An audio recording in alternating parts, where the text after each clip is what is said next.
Hello guys, welcome back. അപ്പം ഇന്ന് Kerala lunch മെനുവിൻ്റെ 86ാമത്തെ menu ആയിട്ടാണ് ഞാൻ വന്നിരിക്കുന്നത്. ഇന്ന് 2 സിമ്പിൾ വെജിറ്റേറിയൻ റെസിപ്പീസ് ആണ് ചെയ്തത്. ഇത് സൂപ്പർ സിമ്പിളാണ്, എളുപ്പത്തിൽ ഉണ്ടാക്കാവുന്നതാണ്. ഒന്ന് കായ ഉപയോഗിച്ചിട്ടും ഒന്ന് ഉരുളക്കിഴങ്ങും പയറും ഉപയോഗിച്ചിട്ടാണ്. അപ്പോൾ ഇൻഗ്രീഡിയൻസ് ലിസ്റ്റ് ഡിസ്ക്രിപ്ഷൻ ബോക്സിൽ കൊടുത്തിട്ടുണ്ട്.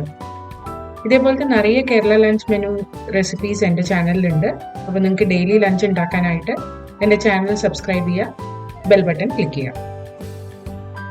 അപ്പോൾ നമുക്ക് റെസിപ്പീസിലേക്ക് കിടക്കാം.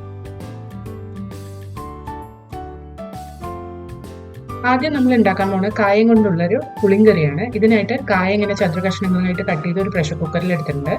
വേണമെങ്കിൽ സാധാരണ പാനിലിട്ടിട്ട് നമുക്ക് കുക്ക് ചെയ്യാം. സ്പീഡിൽ ഉണ്ടാക്കാൻ വേണ്ടിയിട്ടാണ് കുക്കറിൽ ഇടുന്നത്.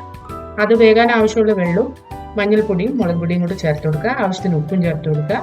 എല്ലാം കൂടെ ഒന്ന് മിക്സ് ചെയ്തിട്ട് പ്രഷർ കുക്കർ ഹൈ ഫ്ലെയിമിൽ ഒരു വിസിലിന് നമുക്ക് കുക്ക് ചെയ്തെടുക്കാം.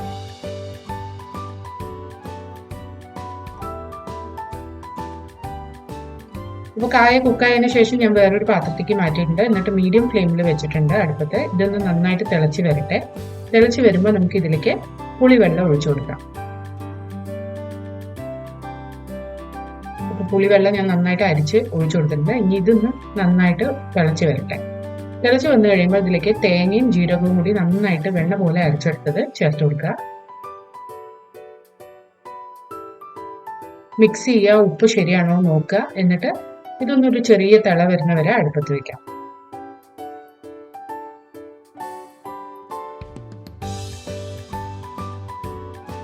ഇപ്പൊ നമ്മുടെ പുളിങ്കറി നന്നായി ഒന്ന് തിളച്ച് വന്നിട്ടുണ്ട്. ഇനി ഇതിലേക്ക് വറുത്തിടുക മാത്രമേ വേണ്ടൂ. അതിനായിട്ട് വെളിച്ചെണ്ണയിൽ കടുക്, ഉലുവ, മുളക് പിന്നെ കരിവേപ്പിലയും കൂടെ ഞാൻ വറുത്തെടുത്തിട്ടുണ്ട്.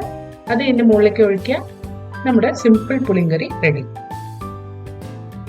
അപ്പൊ ഇതിന് കോമ്പിനേഷനായിട്ട് പയറും ഉരുളക്കിഴങ്ങും കൂടിയുള്ള ഒരു മെഴുക്കുവരട്ടിയാണ് ഉണ്ടാക്കിയത്.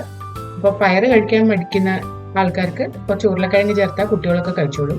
മീഡിയം ഫ്ലെയിമിൽ ഒരു ചീനച്ചട്ടിയിൽ, ഞാൻ ഒരു ഇരുമ്പ് ചീനച്ചട്ടിയാണ് ഉപയോഗിക്കുന്നത്. അപ്പോൾ ഈ മെഴുക്കുവരട്ടി കുഴയുന്നത് ഇഷ്ടമല്ലാന്നുണ്ടെങ്കിൽ പാൻ ഉപയോഗിച്ചാൽ മതി. അപ്പോൾ കുറച്ച് മഞ്ഞൾപ്പൊടിയും ഉപ്പൊക്കെ ഇട്ടിട്ടുണ്ടെങ്കിലേക്ക് ഇത് വേകാനുള്ള വെള്ളം ഒഴിച്ചു കൊടുക്കാൻ പയറ്. എന്നിട്ട് ഇത് അടച്ചു വെച്ചിട്ട് നമുക്ക് പയറൊരു അരഭാഗം വേകുന്ന വരെ അടുപ്പത്ത് വയ്ക്കാം. ഒന്ന് മിക്സ് ചെയ്ത് കൊടുക്കട്ടെ എല്ലാം കൂടി.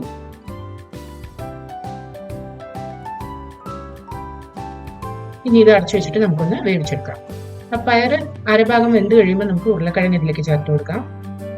എന്നിട്ട് നന്നായിട്ട് മിക്സ് ചെയ്തിട്ട് ഉരുളക്കിഴങ്ങ് ഒരു 80% കുക്കാവുന്ന വരെ നമുക്ക് ചെറിയ തീയിലിട്ടിട്ട് കുക്ക് ചെയ്തെടുക്കാം. ഇടയ്ക്കൊന്ന് ഇളക്കി കൊടുക്കാൻ മറക്കരുത്.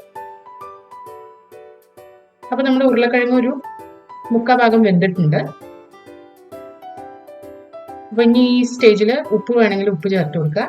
പിന്നെ കുറച്ച് മുളക് പൊടിയും ചേർത്ത് കൊടുക്കുക. ഇത് നന്നായിട്ടൊന്ന് മിക്സ് ചെയ്യുക. എന്നിട്ട് ഒരു 5-10 മിനിറ്റ് നേരത്തേക്ക് ഒന്നും കൂടി ഒന്ന് കുക്ക് ചെയ്തെടുത്തു കഴിഞ്ഞാൽ നമ്മുടെ മെഴുക്കുവരട്ടി റെഡിയാവും. അതിന് മുമ്പ് കുറച്ച് വെളിച്ചെണ്ണ ഒഴിച്ചു കൊടുക്കാം. ഇത് നന്നായി മിക്സ് ചെയ്തിട്ട് ചെറിയ തീയിലിട്ടൊന്ന് കുക്ക് ചെയ്തെടുത്തു കഴിഞ്ഞാൽ നമ്മുടെ സിമ്പിൾ മെഴുക്കുവരട്ടി റെഡി. അപ്പോൾ ഇനി ലഞ്ച് ഉണ്ടാക്കുമ്പോൾ ഈ കോമ്പിനേഷൻ എന്തായാലും ട്രൈ ചെയ്ത് നോക്കിയിട്ട് കമൻറ്റ് സെക്ഷനിൽ അറിയിക്കുക. ഒരു പുതിയ വീഡിയോ ആയിട്ട് അടുത്ത പ്രാവശ്യം കാണുന്നവരെ ബൈ.